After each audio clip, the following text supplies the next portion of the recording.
It was a bitter winter morning on January 3rd, 2000, the kind where the world feels heavy, cloaked in stillness. But as people across Britain sipped their tea and tuned in to the news, an unsettling chill swept through the nation, one far colder than the frosty air outside. Harold Shipman, a trusted physician, the friendly family doctor from Hyde, had been sentenced to life in prison for the murder of 15 patients. The number itself was a horror few could imagine. But what the public didn't know, what lurked just beneath the surface of the headlines, was even more unthinkable. Harold Shipman wasn't guilty of 15 murders. The scale of his crimes dwarfed even history's most notorious killers. The true number of victims tied to Shipman is believed to be over 250, making him the deadliest physician in British history. How could this happen? How could a man sworn to heal and comfort become a monster? To understand Harold Shipman's story, you have to look beyond his white coat and gentle demeanor. His outward appearance was perfect. Shipman was the kind of doctor who would make house calls to check in on his elderly patients, who listened with care and treated families with unwavering kindness. He was the picture of a devoted GP, a savior in moments of fragility. But behind the mask of compassion was something the world never suspected. Harold Shipman was killing the very people who trusted him most. His method was diabolical in its simplicity. Shipman preyed on the vulnerable, many of his victims elderly women living alone, some sick, others perfectly healthy.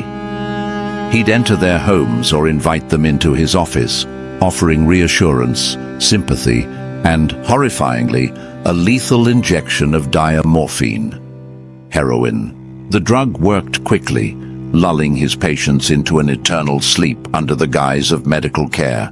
Then, his twisted genius would shine. He'd forge medical records, falsify death certificates, and explain their passing as natural. A heart attack, a stroke, a chronic condition no one suspected. And like this, Shipman drifted in and out of lives, quietly stealing them with chilling precision. For over 2 decades, Harold Shipman operated undetected, protected by his stellar reputation and the community's unwavering trust in Dr. Shipman. Families in Hyde saw in him not just a doctor but a confidant, a caretaker who understood their loved ones' needs. When their parents or grandparents passed unexpectedly, they leaned on Shipman for compassion, never questioning the man who offered answers when grief clouded their minds.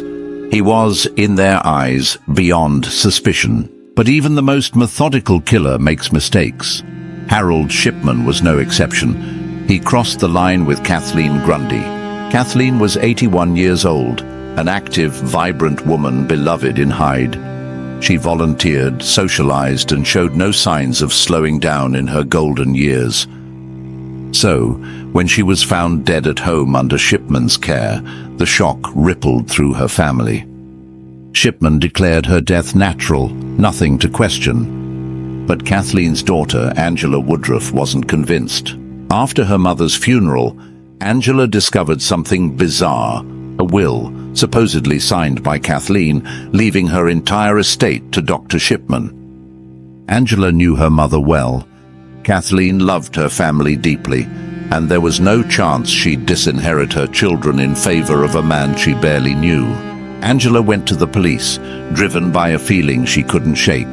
What followed was nothing short of earth-shattering. Kathleen Grundy's body was exhumed, and tests confirmed what Angela had suspected. Kathleen hadn't died naturally. Her bloodstream contained a fatal dose of heroin, administered not as treatment, but as murder. Suddenly, the man Hyde had trusted for decades was under suspicion, and detectives uncovered a trail of death stretching far beyond Kathleen. As investigators dug deeper, Shipman's carefully built facade began to unravel. They exhumed bodies of other patients under his care, revealing a horrifying pattern: lethal injections, forged records, and lies designed to mask the truth. Shipman's medical ledgers served as twisted trophies, detailing deaths with an unsettling obsession. The steady pace of his kills, the intimate nature of his methods, the sophistication of his deception, all pointed to something far darker than simple murder.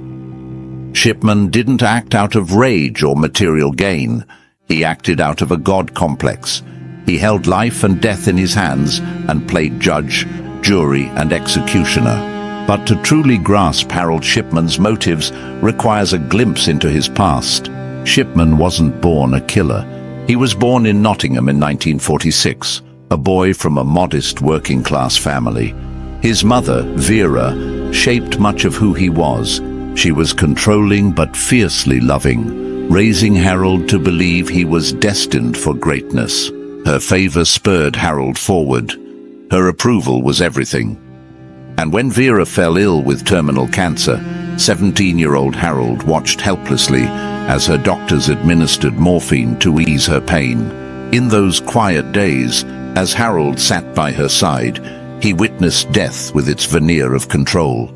He saw the power medicine wielded, the ability not just to heal, but to end suffering, to bring peace, or perhaps something else. Vera's death devastated Harold, but for reasons no one could predict, it seemed to plant the seed that would flourish into his murderous obsession. For decades, Shipman concealed his darkness behind the mundane rhythms of small-town life. He treated patients, raised a family, and even overcame a brief scandal early in his career when he was caught forging prescriptions to fuel his own addiction to painkillers. The scandal should have been a red flag, a warning sign of things to come. But Shipman recovered, his reputation intact, and returned to practice as though nothing had ever happened. His trial in 1999 marked the first time all of Britain turned its attention to Hyde. The evidence was damning: 15 counts of murder and 1 count of forgery. But for every conviction, there were dozens more deaths Shipman was suspected of. On January 31, 2000, Shipman was sentenced to life in prison. Yet even in custody, Shipman maintained his air of arrogance.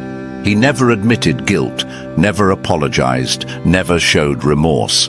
4 years later, in 2004, Harold Shipman took his final victim, himself.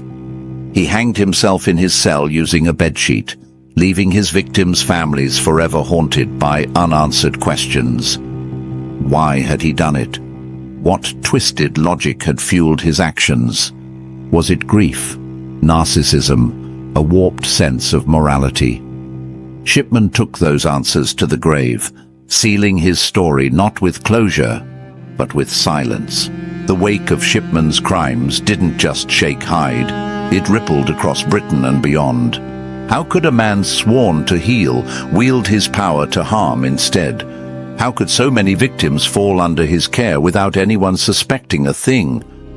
Shipman's case exposed glaring flaws in the healthcare system: unchecked authority given to doctors, minimal scrutiny of death certificates, and blind trust in professionals who held immense power. In response, the system changed. Sweeping reforms tightened oversight. The days when a doctor could sign off on dozens of deaths without question were over. But Shipman's legacy isn't just about reform.